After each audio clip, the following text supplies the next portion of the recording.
En Loire-Atlantique, les partisans d'Emmanuel Macron et de Marine Le Pen battent la campagne entre les deux tours. Explication avec Éric Egon. Plus que 10 jours avant le second tour de l'élection présidentielle, et les militants du Front National et de En Marche multiplient les actions. Tractage, porte-à-porte et pose de banderoles sont au programme. Pour le FN, les résultats du premier tour en Loire-Atlantique sont de 13,7%, bien en dessous des résultats nationaux. À Nantes, Marine Le Pen passe même difficilement la barre des 7%. Nantes ne fait pas exception, malheureusement. Nous avons fait 4,99 à Paris. La réalité, c'est que nous assistons à une boboisation croissante de ces villes.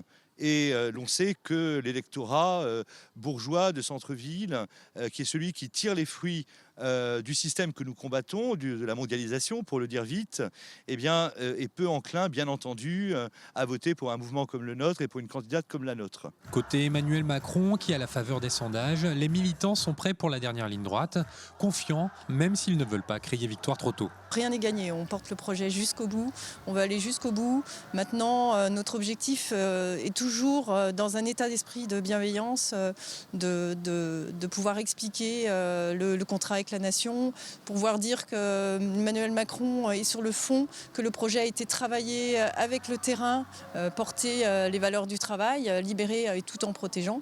Dans un second temps, évidemment, on explique les dangers du FN. Mais d'abord notre projet.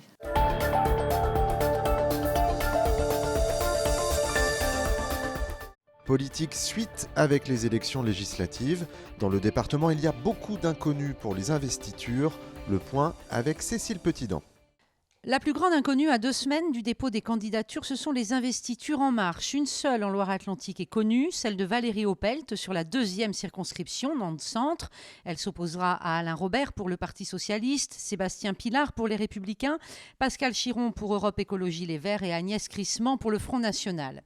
Ailleurs, c'est l'attente et parfois même très flou. Exemple dans la 10e, le Vignoble, la députée sortante socialiste Sophie Errante a été désinvestie par le PS et attend une investiture du camp Macron. Le PS de son côté est en stand-by et renoncera sans doute à présenter quelqu'un, préférant soutenir Europe Écologie Les Verts comme le prévoit l'accord national.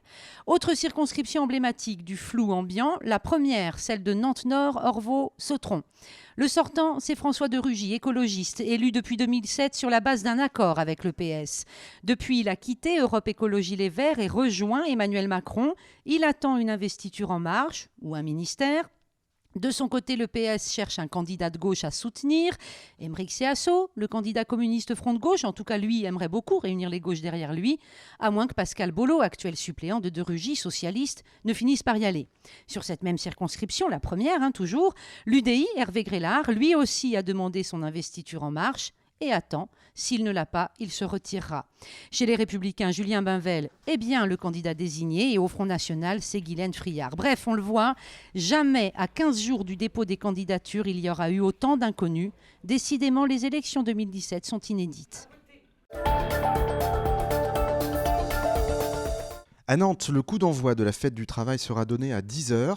L'intersyndicale CGT, FO, FSU et Solidaire appelle à un meeting place de la République avant un défilé sur le pavé nantais. Les zadistes et le collectif syndical contre l'aéroport à Notre-Dame-des-Landes ont prévu de rejoindre le cortège au nom d'une convergence des luttes ouvrières et paysannes. À 10h30, autre rassemblement toujours à Nantes, au Miroir d'eau face au château. À l'initiative de cette action, la CFDT, Interasso et la FAGE, la Fédération des Assos étudiantes. Ces organisations appellent ouvertement à faire barrage au Front National en allant voter au second tour de la présidentielle. D'autres manifestations sont annoncées en Loire-Atlantique. À Saint-Nazaire et à Ancenis, c'est à 10h. Et à Châteaubriand, le rendez-vous est fixé à 11h.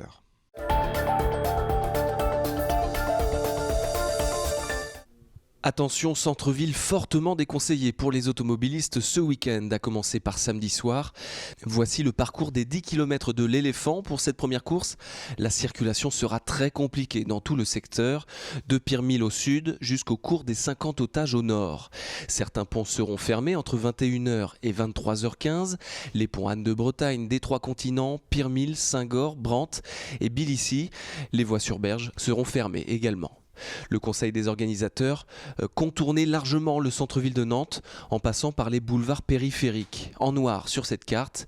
Et pour passer du nord au sud, un seul axe, celui qui va du cours Kennedy jusqu'au boulevard Gabory. Pour vous déplacer plus sereinement, il est conseillé d'utiliser les transports en commun, mais eux aussi seront modifiés. Samedi soir de 21h20 à 22h45, les lignes 1, 2 et 3 seront coupées dans le secteur centre-ville. Même chose pour les lignes C3, C4 et C5. Plus d'infos sur le site tan.fr. Toutes ces modifications du trafic seront aussi effectives pour le marathon dimanche matin de 6h à 15h30. Les ponts cités plus tôt seront à nouveau fermés. Pour les riverains, notamment, des déviations seront mises en place dans le secteur. Pour connaître tous les détails et les échappatoires prévus par les organisateurs, rendez-vous sur le site www.marathondenantes.com/circulation.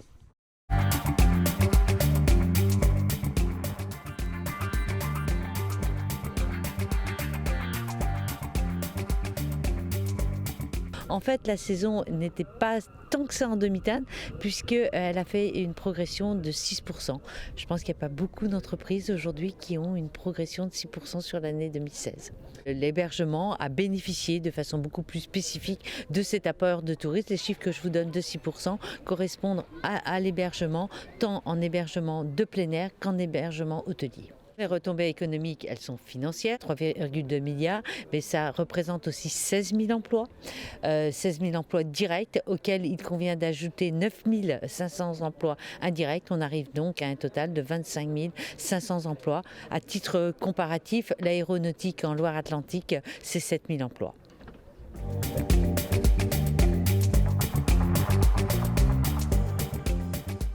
Pour cette saison 2017, on a travaillé très collectivement puisque nous avons envisagé une communication avec l'ensemble des marques fortes du littoral. On sait que les touristes viennent d'abord sur le littoral en Loire-Atlantique. On a un public familial qui fréquente la Loire-Atlantique, donc ils viennent principalement sur le littoral et après ils vont visiter la Loire-Atlantique. Mais leur premier accueil se fait sur le littoral. Donc nous avons travaillé avec l'ensemble des marques du littoral et organiser une campagne de communication dans le métro parisien et à Paris-Montparnasse.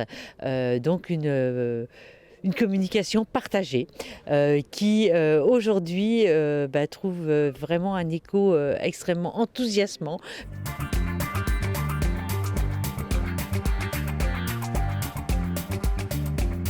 Les perspectives 2017 en matière touristique, elles sont plutôt bonnes, plutôt favorables, parce qu'il y a plusieurs facteurs qui convergent pour me permettre de tenir ces propos.